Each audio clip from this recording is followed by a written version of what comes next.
આજે આપણે ધોરણ 7 વિષય ગુજરાતી આપણે આજે જોઈશું। આના પહેલાના લેક્ચરમાં આપણે આજની ઘડી રળિયામણી એ કાવ્ય આપણે જોઈ લીધું હતું। તેમાં કે જે સખી છે એ ઈશ્વર જ્યારે ભગવાન તેના ઘરે આવે છે, પ્રભુ તેના ઘરે આવે છે, તો તેના સ્વાગત માટે કેવી કેવી તૈયારીઓ કરે છે એના વિશે આપણે ભણી ગયા છીએ। વિદ્યાર્થી મિત્રો, જીવન હોય કે પછી તમે વિદ્યાર્થી જીવનમાં ભણી રહ્યા હો, ગમે તે ધોરણમાં આપણે ભણીએ છીએ, આખું વર્ષ જે સમજીએ છીએ એને પછી આપણે છેલ્લે શું આપવી પડે છે? તો કે પરીક્ષા આપવી પડે છે। તો આજે આપણો પાઠ જ એ છે પરીક્ષા। તો કે ત્રીજો પાઠ જે પરીક્ષા છે કે જીવનમાં આપણા જીવનમાં કેવી બધી મુશ્કેલીઓ આવે ભણવામાં, તો બધી જગ્યાએ જીવન આપણી પરીક્ષા તો લે જ છે। અને એ પરીક્ષામાં જો આપણે વાંચીને ચોપડી વાંચીએ છીએ, ગમે તે વિષય હોય તે વાંચીને તમે પરીક્ષા આપો તો તમે પાસ તો થઈ જ જવાના છો। પણ જીવનમાં એવી કેટલી એવી પરીક્ષા હોય છે કે જેમાં પાસ આપણે થઈએ ને તો આપણે સાચા માણસ કહેવાઈએ, અને એક સાચી ઈમાનદારીની પરીક્ષા જો આપણે આપીએ તો આપણે સાચા વ્યક્તિ તરીકે બહાર નીકળીને આવી શકાય। તો આવો જ એક સરસ મજાનો અહીંયા પાઠ છે પરીક્ષા। એના લેખક છે પન્નાલાલ પટેલ। તેમનો જન્મ ઈસવીસન 1912 માં થયો અને તેમનું મૃત્યુ ઈસવીસન 1988 માં થયું। અહીંયા નાનાલાલ પટેલનો જન્મ માંડવી એટલે કે હાલ રાજસ્થાનમાં આવેલું છે તે ગામમાં થયો હતો। તેમને ઈડનમાં રહી માત્ર ચાર અંગ્રેજી ધોરણ સુધી અભ્યાસ તેમને કરેલો, અને તેમ છતાં તેઓ 4 ધોરણ સુધી ભણેલા છે, છતાં પણ ગુજરાતી સાહિત્યના પ્રથમ પંક્તિના સર્જક તરીકે તેમને નામના મેળવી છે કે તેઓ તો 4 ધોરણ સુધી જ ભણેલા છે, છતાં પણ ગુજરાતી સાહિત્યમાં એમ કહી શકાય કે જે લેખકનું નામ પહેલી પંક્તિમાં એટલે કે પ્રથમ તરીકે જે વ્યક્તિનું નામ લેવાતું હોય તેઓ તરીકે સર્જક રહી ચૂક્યા છે। તેમણે વડામણા, મળેલા જીવ, માનવીની ભવાઈ જેવી નવલકથા તથા સુખ દુઃખના સાથી, વાત્રકને કાંઠે ઓરતા જેવા વાર્તા સંગ્રહો પણ તેમને આપેલા છે, જેમાંની માનવીની ભવાઈ છે, મળેલા જીવ એમની એક પ્રસિદ્ધ વાર્તાઓ છે જે નવલકથા છે। ગ્રામ્ય જીવનને નિરૂપણ કરવામાં પન્નાલાલ સફળ રહ્યા છે કે જે ગામડાનું જે જીવન હોય છે એને આખું એનું જે રૂપ છે આખું નિરૂપણ કરવામાં તેઓ હંમેશા સફળ રહ્યા છે। ગ્રામ્ય જીવન કેવું હોય છે, ગામડાના લોકો કેવું જીવન જીવે છે એના વિશે લખવામાં તેઓ સફળ રહ્યા હતા। તેમના સર્જનને ધ્યાનમાં રાખી કે તેમણે જે રચના કરેલી છે તે બધી વસ્તુને ધ્યાનમાં રાખી તેમને રણજીતરામ સુવર્ણચંદ્રક પણ મળેલો છે અને ભારતીય જ્ઞાનપીઠ પુરસ્કાર પણ તેઓને પ્રાપ્ત થયો છે। તો કે આપણે એમ કહી શકાય કે જે પ્રથમ પંક્તિના જે કવિ છે એ પન્નાલાલ પટેલ, જે આપણા ગુજરાતી સાહિત્યમાં તેમને નામના મળેલી છે। અહીંયા પાઠમાં, પરીક્ષા પાઠમાં ખેતરમાં બેસેલા ઢોરને કાઢવા જતા પરીક્ષામાં મોડો પડેલો મહાદેવ ઈમાનદારીની પરીક્ષામાં પાસ થતો હોવાથી ઇન્સ્પેક્ટર તેની પરીક્ષાને બેસવા દે છે। જે પરીક્ષાના જે ઇન્સ્પેક્ટર છે તેને બેસવા દે છે પરીક્ષામાં। આ વાત અહીંયા રસપ્રદ રીતે રજૂ થયેલી છે કે તેને બંને બાજુ એની પાસે 2 રસ્તાઓ છે। એક બાજુ તેને પરીક્ષામાં જવાનું મોડું થાય છે, આજે એની પરીક્ષા છે શિષ્યવૃત્તિની, અને બીજી બાજુ ખેતરમાં જે ઢોર છે એ આખું ખેતર છે એ ચરી જશે, નુકસાન કરશે, તો એ ઢોરને કાઢવા જવાનું છે। તો બંનેમાંથી એ પહેલા ખેતરમાં ઢોર કાઢી અને જ્યારે પરીક્ષામાં મોડો પડે છે પણ તે આમ તો કહી શકાય કે ઈમાનદારીની પરીક્ષામાં તે પાસ થાય છે।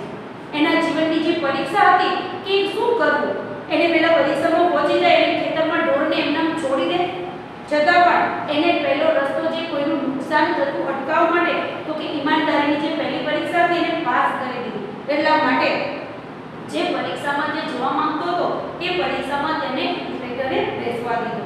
અહીંયા આ વાત રજૂ થયેલી છે। શરૂઆતમાં સરસ કે સવારનું વાતાવરણ છે એનો ઉલ્લેખ થયેલો છે। સૂર્ય ઉગ્યો, ઘઉં ચણાના મોલ ઉપર ઘઉં છાંટવા લાગ્યા કે અહીંયા સૂર્ય ઉગ્યો છે એટલા માટે સૂર્યના જે પ્રકાશો છે, સવારનું જે ઝાકળના બિંદુ છે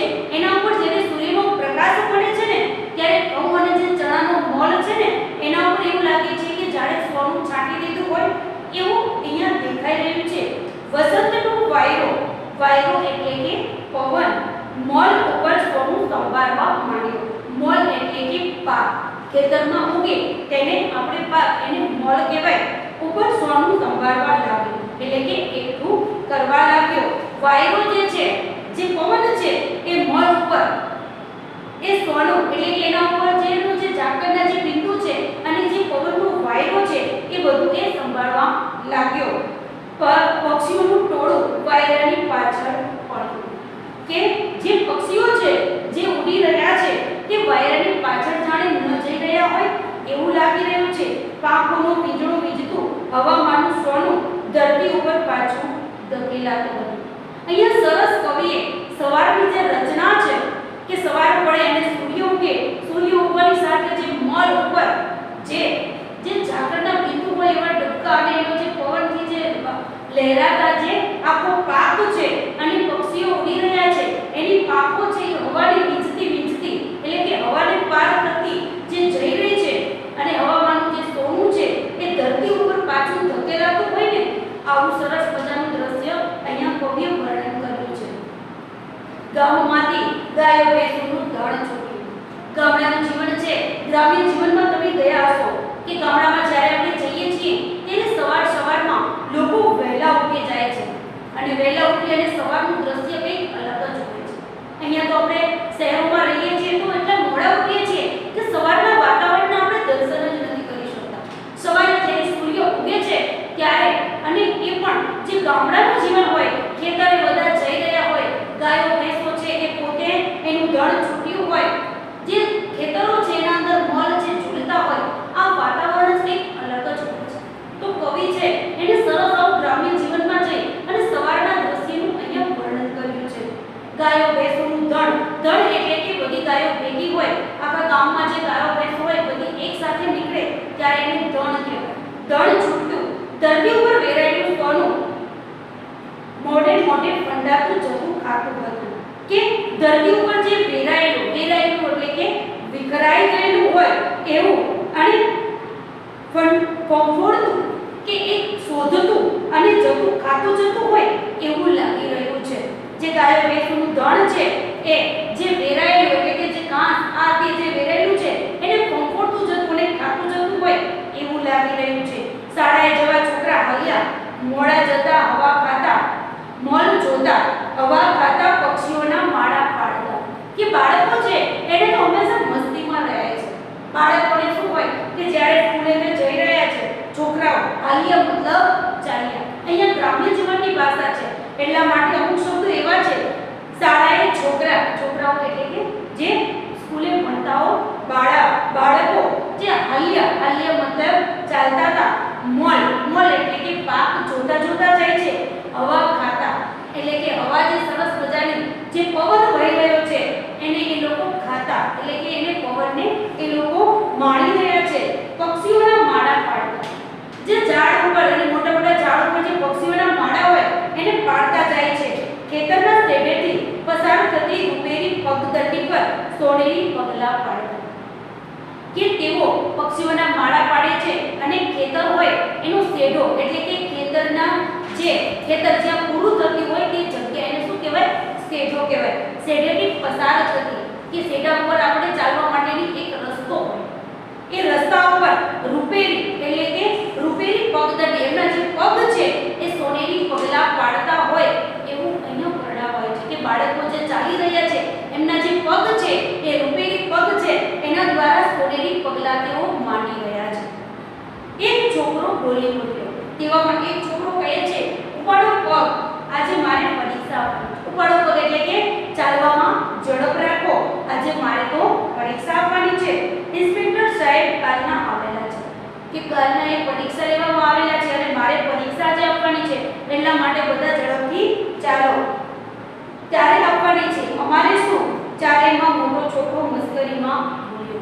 કે જે છોકરાઓ છે એક સાથે જતા હોય ત્યારે એમાં સૌથી મોટો છોકરો કહે છે કે પરીક્ષા તો તારે આપવાની છે, એમાં અમારે શું? અમને ઓછી શિષ્યવૃત્તિ મેળવવાની છે. ત્રીજાએ ટાપસીપુરી એટલે કે વચમાં બોલવું. એવું તો આપણે પણ કરીએ છીએ કે જ્યારે બીજા વ્યક્તિ વાત કરતા હોય ત્યારે આપણે એને સૂર પુરાવીએ છીએ કે હા આમ થવું જ જોઈએ. તો મતલબ આપણે ટાપસી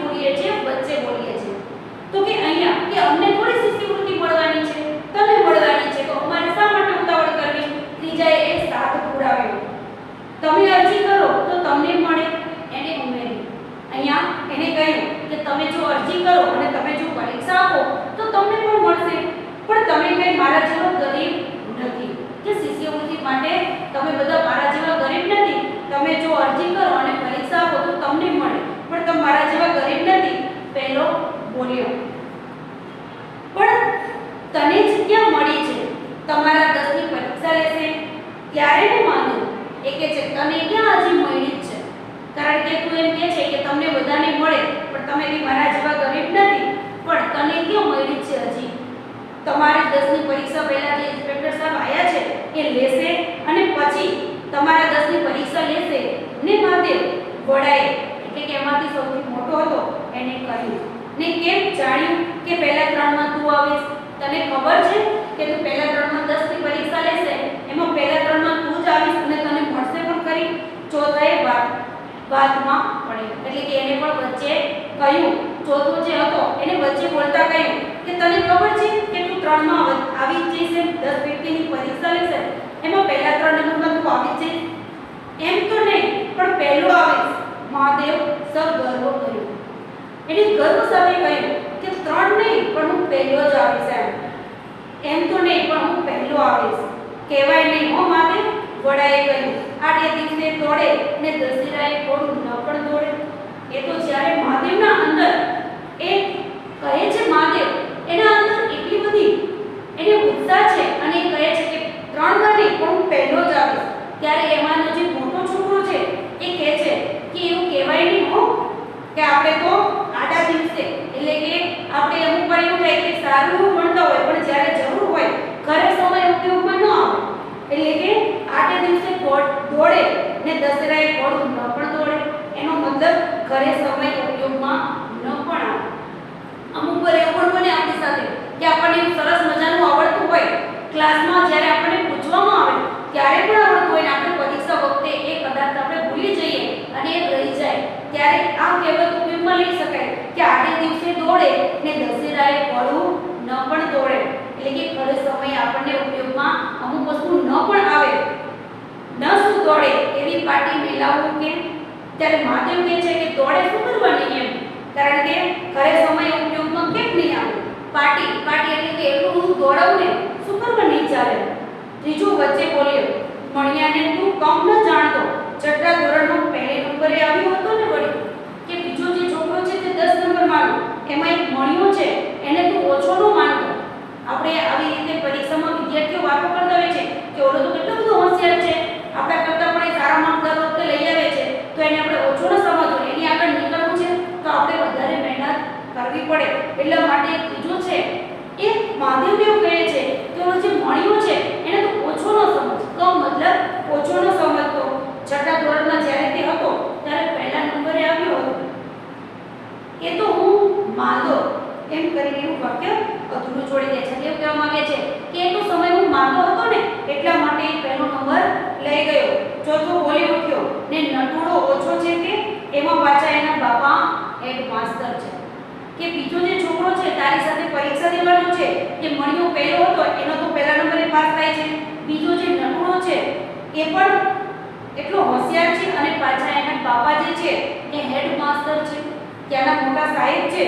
બીજાએ ત્રીજી વાત કરી, મને તો એવું લાગે છે કે બચુડાના મામા મામલતદાર છે તેથી એને તો મળવાની જ, કે અહીંયા જે નટુડો છે એના બાપા તો હેડમાસ્ટર છે પણ જે ત્રીજો જે છોકરો છે બચુડો એના મામા પણ મામલતદાર છે, તો મને લાગે છે કે એને જે શિષ્યવૃત્તિ મળવાની. ને ધનશંકરના માસા, હવે નામ બધા યાદ રાખવાના છે આપણે. પહેલો જે છે એ મણિયાને, બીજો છે નટુડો, ત્રીજો છે બચુડાને અને ચોથો જે છે એ એના માસા તો ધનશંકરના માસા છે ને એ મને કહેતો હતો કે વિદ્યાધિકારી હેડ ક્લાર્ક છે એમના જ હાથમાં બધું રહેલું છે, કે આમાં તો કેટલા બધા એવા છે કે 10 છોકરામાં પહેલો જે છે એ મણિયો તે હોશિયાર છે, એનો 6થા ધોરણમાં પહેલો નંબર આવતો હતો, બીજો જે નટુડો છે એના બાપા તો હેડમાસ્ટર છે, મોટા સાહેબ છે, અને ત્રીજો જે બચુડો છે એના મામા તો મામલતદાર છે, અને જે ધનશંકર છે એના માસા એ વિદ્યાધિકારીના હેડ ક્લાર્ક છે, કે એમના જ હાથમાં બધું રહેલું છે કે કોને શિષ્યવૃત્તિ દેવી અને કોને ન દેવી. તો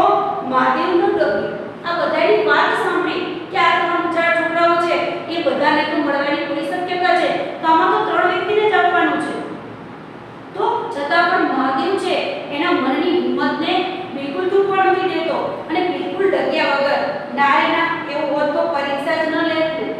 જો એટલે એવી જ રીતે એકબીજાની લાગવગ કરી અને જો નંબર આપવાના હોત અને શિષ્યવૃત્તિ આપવાની હોત તો આવું ન હોઈ શકે. તો પરીક્ષા તો એ લોકો ન લે ને. પરીક્ષા લે છે તો ઈમાનદારીથી બધા લોકોને નંબર આપશે. પરીક્ષા ન લે ખાલી તમે ઘોડા દોડાવો છો. ઘોડા દોડાવવા મતલબ નકામા વિચાર કરો છો. કે તમે આવું બધું ન વિચારો, કારણ કે જો એ લોકોને આવું જ કરવું હોત ને તો પરીક્ષા એ લોકો લેત જ નહીં. તમે ખોટે ખોટા નકામા વિચારો કરો છો. વડાએ કહ્યું ઠીક ભાઈ, જોઈએ છીએ ને મામાનું ઘર કેટલે દીવો વડે એટલે. એ કહે છે કે મોટો જે વડો છે એને કહે છે કે સારું ચાલ અમે નકામા વિચારો નથી કરતા, પણ અમે પણ જોઈએ છીએ કે મામાનું ઘર કેટલે એટલે કે તું કેટલે સુધી પહોંચી શકે છે કે અમે હવે જોઈશું. હા હા દીવો પડે એટલે મહાદેવ એ પોતે એકદમ મક્કમતાથી કહે છે કે હા હા દીવો પડે એટલે હું પહોંચી જ જઈશ જ્યાં મારે પહોંચવાનું છે અને જે નંબર મારે લાવવાનો છે. મહેનત કરીને પરીક્ષા પાસ કરીશ. પહેલો નંબર લાવો. મહાદેવ તાનમાં આવ્યો. એને કીધું કે ના ના હું પહેલો નંબર જ લાવીશ. એની મક્કમતા અને એની દ્રઢતા એવી હતી કે પોતે બિલકુલ પાછો ન પડ્યો. પહેલો આવીશ તો આવીશ જ. સારું તો કેમ ભાઈ શંકા? ત્રીજા વડા પાસે ટેકો માંગ્યો. એને કહ્યું કે સારું સારું તો કેમ ભાઈ શંકા? એને કહે છે અને ત્રીજો જે વડો છે એને એની સાથે ટેકો માંગ્યો કે હા ચાલો જોઈએ છીએ. હા વળી આપણા ગામનું નામ પણ રહેશે કે જો તારો નંબર આવશે તો આપણા ગામનું સારું કહેવાશે. પહેલો આવીશ તો દર મહિને 15 રૂપિયા, બીજાને 10 અને ત્રીજો આવીશ તો 5. પાંચે ક્યાંથી લાવ્યા? એટલે છે કે હા જો તું આવી જઈશ તો ગામનું તો નામ પણ રહેશે, ઇજ્જત રહેશે. અને જો પહેલો આવીશ તો 15 રૂપિયા, બીજો આવશે એને 10 રૂપિયા અને ત્રીજો આવશે એને 5 રૂપિયા. પણ એ 5 રૂપિયા પણ ક્યાંથી? શિષ્યવૃત્તિ. અને એ સમયમાં 5 રૂપિયા પણ બહુ બધા કહેવાતા. ત્રીજાએ લાખ સાધ્યો. ત્રીજો એની સાથે સાથે બોલ્યો ને આપણને ઉજાણી મળશે. ઉજાણી એટલે કે આપણને અત્યારના સમયમાં આપણે કહીએ તો આપણે કોઈ પણ વ્યક્તિને જ્યારે નંબર આવે અથવા તો કોઈ સારા હોય ત્યારે આપણે એની પાસે શું માંગીએ? પાર્ટી માંગીએ. તો પાર્ટી મતલબ ઉજાણી. અહીંયા ઉજાણી મળશે આપણને. ચોથાએ પાકું કરવું. ચોથો એ પાકું કરે છે કે ઉજાણી આપીશ ને એમ મહાદેવ નક્કી જાઓ. મહાદેવ મંજૂર થયું. મહાદેવે કહ્યું. ત્રીજો જે ચોથાએ કીધું કે આપીશ ને મહાદેવે નક્કી કર્યું ત્યારે મહાદેવ બધાને હા પાડી અને મંજૂર થયો કે હા ચલો મને શિષ્યવૃત્તિ મળશે તો બધાને હું ઉજાણી આપીશ. આ રીતે ચારેય છોકરા જીભના ઝપાટા મારે છે અને ચાલી રહ્યા છે. કે બધા છોકરા અંદરો અંદર આવી વાતો કરે છે, જીભના ઝપાટા મારે છે, બોલે છે અને ચાલી રહ્યા છે. અડકે પડકે લડી રહેલી ઉંબીઓના પસવારતા જાય છે અને મોલ ઉપર બેસવા જતા પંખીઓને ઉડાડતા જાય છે. ઉંબીઓ એટલે કે ઘઉં અને જવ જે પાક ઉગે છે અને એના ઉપર જ્યારે આવે છે ને ઉમળા એને ઉંબીઓ કહે છે. ઘઉં અને જવ એ જે ઇત્યાદિ જે જાતના જે આપણે એમ કહી શકાય કે જે ધાન્ય છે એના ડુંડા એને શું કહેવાય? ઉંબીઓ. એના ઉપર હાથ પસારતા જાય છે અને મોલ ઉપર બેસતા જતા જે પક્ષીઓ છે એને ઉડાડતા જાય છે. દૂર દેખાતા ઝાડના ઝુંડમાં નિસર્ગ સામે લાંબી નજર નાખે છે કે દૂર જે ઝાડવા દેખાય છે એમાંથી જે નિશાળ એટલે કે સ્કૂલ સામે એક લાંબી નજર નાખે છે કે ચારે દિશા પથરાઈ રહેલા મોલ ઉપર નજર એમની ફરતી રહે છે. એ બધી બાજુ જોતા જતા હોય એમ ચાલી રહ્યા છે અને બધા મોલ ઉપર એમની નજર ફરી રહી છે. એકાએક મહાદેવની નજર ભૂલી ગઈ. એ જ્યારે બધી તરફ નજર નાખીને ચાલતા હોય છે ત્યાં એકાએક જે મહાદેવ છે એની નજર ત્યાં થંભી એટલે કે ઊભી રહે છે. અટકીને ઊભો રહે બોલી પડે છે. ત્યાં અટકાઈ જાય છે અને બોલે છે ખાઈ જવાની. પહેલા ત્રણેય અટકે છે. એના મોઢામાંથી શબ્દ નીકળી જાય છે કે ખાઈ જવાની. ત્યારે જે આગળ ત્રણેય છોકરાઓ જાય છે એ પણ અટકી જાય છે. મહાદેવની નજર ભેગી નજરને ગૂંથે છે એટલે કે જે જગ્યા એને બતાવે છે એ જગ્યાએ બધા લોકો જુએ છે. પહેલી બાજુના ખેતર તરફ જુએ છે. પાણી સરખો પૂણો મોલ છે એટલે કે હજી તો ઉગી અને જેના ડુંડા હજી નીકળ્યા છે એટલો પૂણો પાણી જેવો કહી શકાય એટલો પૂણો મોલ છે. સારસ પક્ષી તરતું હોય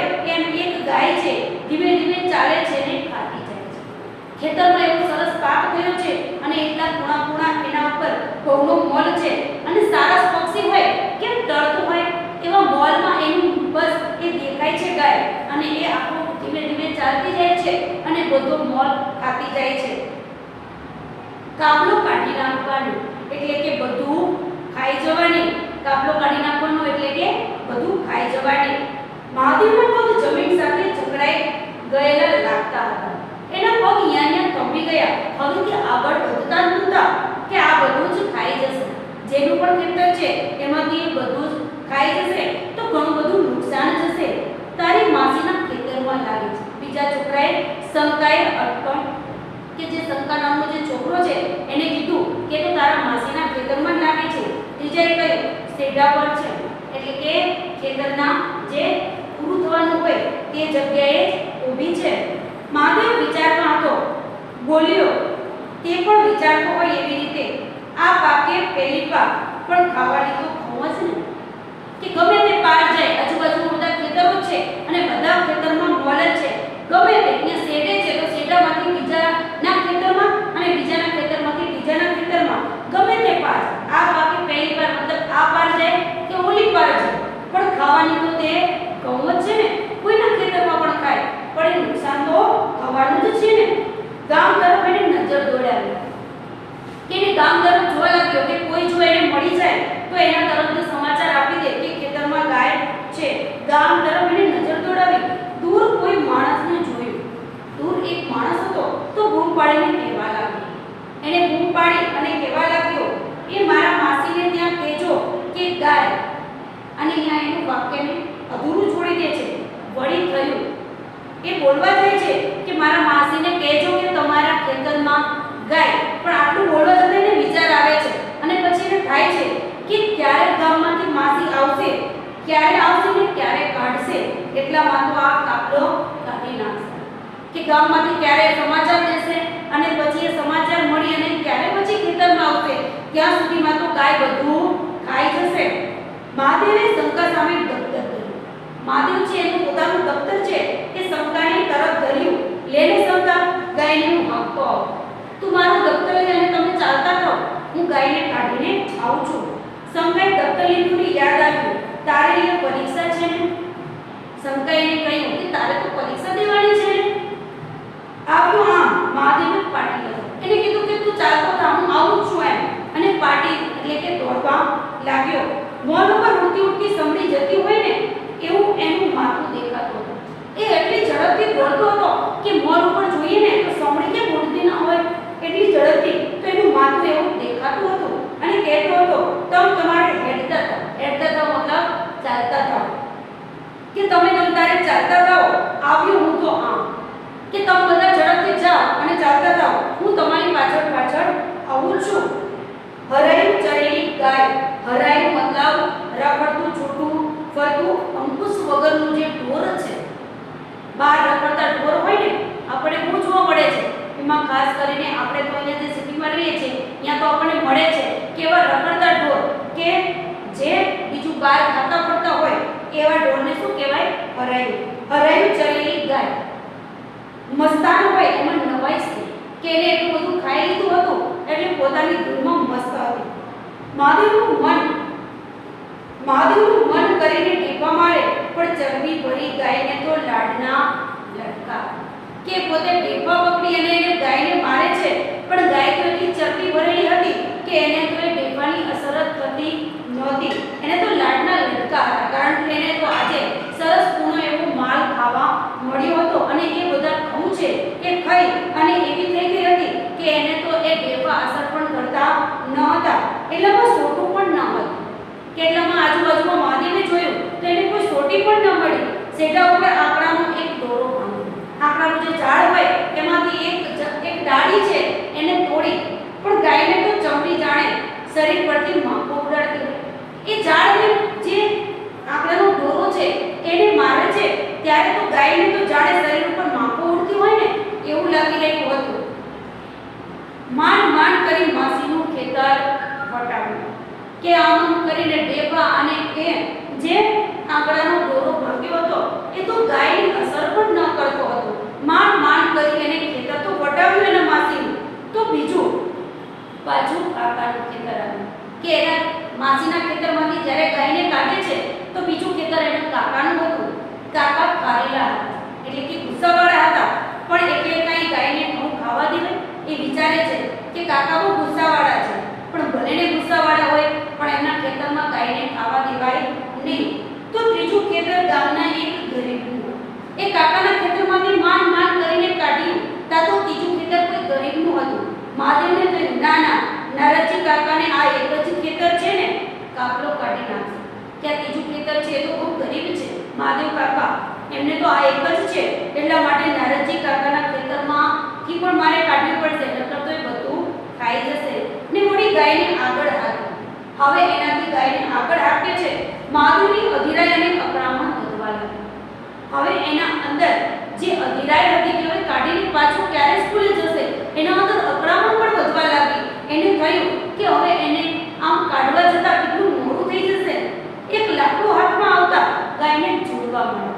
એના હાથમાં અચાનક એક લાકડું મળી ગયું તો ગાયને તે મારવા લાગ્યો. ગાયને મારવાનો ઈરાદો હોય એ રીતે મહાદેવ સામે જોયો. ગાયને જ્યારે એ લાકડી વડે મારવા લાગ્યો ત્યારે ગાય પણ સામે એને જોવા લાગી અને જાણે એને મારવાનો ઈરાદો ન હોય મહાદેવને, પણ મહાદેવ સામે તેને જોયું પણ છોકરો એને મારવા સરખો ન લાગ્યો. ગાય એની સામે જોયું તેને થયું કે નાનો એવો છોકરો છે, એને મારવા જોવો ન લાગ્યો. એટલે પછી આડા આવડે દોડવા માંડી. ગાય છે એ આડી અવળી દોડવા માંડી. નારદજી કાકાનું ખેતર પૂરું થયું. પહેલું ખેતર છે એના માસીના ખેતરમાંથી કાકાના ખેતરમાં આવી. કાકાના ખેતરમાંથી અહીંયા જે ગરીબ જે નારદજી કાકાનું ખેતર છે એમાંથી એને ગાયને કાઢી. તો નારદજી કાકાનું ખેતર પૂરું થયું તો મહાદેવને થયું જાઓ, પણ શંકાનું જ ખેતર હતું. હવે એને થયું કે હવે હું અહીંથી પાછો વળું અને ફટાફટ સ્કૂલે ચાલી જાઉં, પણ એને જોયું તો આ તો ખેતર શંકાનું છે. એને થશે કે મારા જ ખેતરમાં મૂકી આવ્યું. જેણે એને દફતર આવ્યું છે, જેનો મિત્રો છે, તો કે એને થશે કે મારા જ ખેતરમાં ગાય તો મૂકીને આવ્યું. મહાદેવની અકળામણનો પાર ન હતો. એને હવે થયું કે શાળા તરફ જઈ રહેલા છોકરાના માથા પણ હવે નહોતા દેખાતા, કારણ કે એના જે ત્રણ મિત્રો છે એ આગળ સ્કૂલ તરફ આગળ વધી રહ્યા હતા, એમના તો હવે માથા પણ દેખાતા ન હતા. મહાદેવ ઢીલો પડતા મનને મજબૂત કર્યું. એ પહેલા ઢીલો પડી ગયો અને પછી તેના મનને મજબૂત કર્યું. આટલું ખેતર કાઢીને મેલીશ ને પાટી કે આ શંકાનું ખેતર હું વટાવી દઉં, પછી એવો હું દોડીશ કે તરત જ સ્કૂલે પહોંચી જઈશ. ત્યાં તો પોતાના જ ખેતરમાં ગાય બેઠી. શંકાનું ખેતર વટાવ્યું ત્યાં તો પોતાનું ખેતર આવ્યું અને તેમાં બેઠી. મહાદેવની મૂંઝવણ હવે માચા મૂકી. એના અંદર જે મૂંઝવણ હતી એ હવે એને હવે સહનશક્તિની પણ તેની હદ આવી ગઈ કે હવે શું કરે. એની ગતિ ગામ તરફ પાછી હતી. એ ગામ તરફ જઈ રહ્યો હતો અને સૂરજની ગતિ શાળા તરફ વધતી જતી હતી. કે સમય સૂરજની ગતિ મતલબ હવે સમય આગળ વધતો જતો હતો અને એ વિરુદ્ધ દિશામાં આગળ વધી રહ્યો હતો. અકળામણમાં રડવા સરખો થઈ ગયો. એને હવે રડવા સરખો થઈ ગયો કે આ ગાયને હું ક્યાં મૂકી શકું. ગાયને વણતો ગયો અને મારતો ગયો ને વળીને પાછો જોતો ગયો કે ગાયને મારવા લાગ્યો અને મારતો ગયો અને વળી પાછો જોતો ગયો કે પોતે હવે એને સ્કૂલ જવાનું છે, પણ પોતાનો સેટો વટાવ્યો ત્યાં જ એનો ગભરું જીવ રડી પડ્યો. એમનું ખેતર વટાવે છે ત્યાં એનો જીવ રડવા લાગ્યો. એને દુઃખ થયું. શા માટે દુઃખ થયું કે એ તો પહેલા કુશાલમાનું ખેતર આવ્યું, એનું પોતાનું ખેતર વટાવ્યું અને પાછું વળીને જોતો જતો હતો ત્યાં તો કુશાલમાનું ખેતર આવ્યું કે જેવો એમને કોઈ હળ આપનાર તો છે જ નહીં ને ગામના લોકોને હળ માગી આટલું ખેતર વવરાવ્યું છે એટલાથી જ હાકી લાવી મિલીને કુશાલમાના ખેતરમાં મેળવી. એને એમ કહે છે કે આટલે બધેથી હું કાઢતો આવ્યો છું અને આ કુશાલમાં છે એની પાસે તો હળ પણ નથી. એ તો ગામના ગમે તે લોકોનું હળ માગી અને પોતાનું ખેતર વવરાવે છે, તો આટલે બધેથી હાકીને એમના ખેતરમાં મારે મૂકી શકાય? પ્રશ્ન થયો એને ને ભલો મહાદેવ રડતો ગયો. માથા ઉપર આવતા કરતા સૂરજ સામે જતો ગયો કે એ માથા ઉપર સૂરજ હતો એ હવે સામે જતો જોવા લાગ્યો કે હવે સમય ચાલતો જતો હતો. અલમસ્ત ગાયને જોતો ગયો. એમાં વળી વાળ નડી કાઢવી ક્યાં થઈ. એ પોતે કુશાલમાનું ખેતર તો હવે વટાવવા લાગ્યો એટલામાં વાળ એટલે કે એવો વંડો આવ્યો કે હવે ગાયને મારે ત્યાંથી કાઢવી કેવી રીતે. ને મૂંઝાયેલો મહાદેવ તો વાળમાં ચીરું પાડતો ગયો. છીંડું પાડવું એટલે કે જગ્યા કરવું. જે ખેતરમાં જે વાડ કરેલી હોય એમાંથી પોતે ગાયને નીકળવા માટે છીંડું પાડવું મતલબ જગ્યા કરી. તે છીંડું પાડતો ગયો, નાકને છીંકતો ગયો ને પસીનો લૂછતો ગયો ને રડતો રડતો પાછી પડેલી ગાયને પાડતો ગયો. કે પોતે હવે એટલો બધો થાકી ગયો અને એક પરસેવે રેબઝેબ થઈ ગયો હતો. રડતો ગયો, પરસેવો લૂછતો ગયો અને ગાયને મારતો ગયો ને પાછી ક્યાં જાય છે અહીં છીંડામાં મરને અને બોલવા લાગ્યો કે આમ તેમ જે ગાય દોડે છે એને કહે છે કે તું સીધી ચાલ ને, અહીંયા છીંડામાંથી બહાર નીકળી જા ને. દોડીને મહેનતે ગાય વળી છીંડા વાટે બહાર. એને બહુ બધી મહેનત પછી ગાયને તેને બહાર કાઢી નાખી. અજબ ગજબની મુક્તિ અનુભવતા હવે એને થયું કે હાસ, હવે મેં ગાયને બહાર કાઢી મૂકી છે. એને મુક્તિનો અહેસાસ થયો.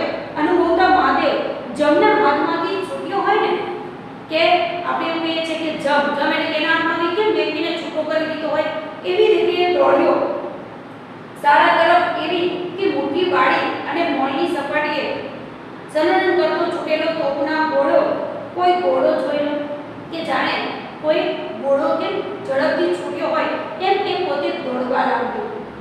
પણ પહોંચ્યો ત્યાં શિષ્યવૃત્તિની પરીક્ષા શરૂ થઈ ચૂકી હતી.